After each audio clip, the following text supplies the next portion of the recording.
عليكم ورحمة الله وبركاته. أسعد الله صباحكم بكل خير.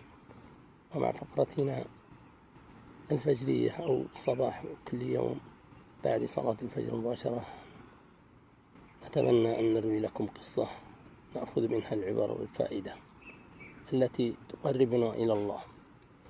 هذه قصة ترويها امرأة بنفسها لحالها أو عن حالها.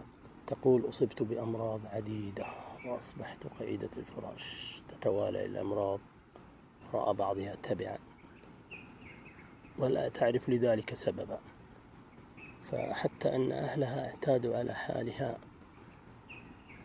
ويأسوا من حالتها تقريبا.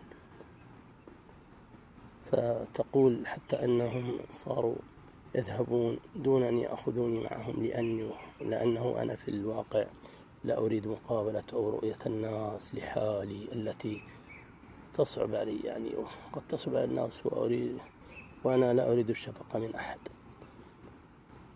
تقول: وبينما أنا على الفراش لوحدي بعد أن خرج الأهل لمناسبة، وأنا بين الانكسار والتذلل والتضرع بين يدي الله، دعوت بدعوة بعد أن لهجت بذكر الله، دعوت بدعوة وقلت: اللهم عافني من كل ما ابتليتني به. وكررت هذا كثيرا حتى نمت. وسبحان الله، أثناء نومي رأيت رؤيا مبشرة لا داعي لذكر تفاصيلها الآن.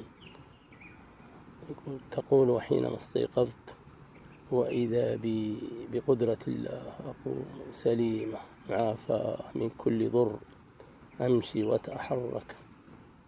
ودهش أهلي لهذا الوضع ويعني فرحوا جدا. فكم هي السعادة التي حاطت بهذه الشابة التي نتمنى الله أن يديم لها العافية.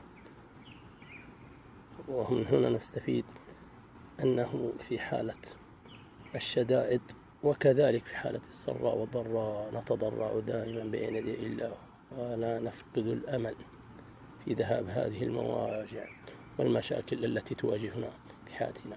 أتمنى أن تكون القصة راقت لمسامعكم وأذواقكم.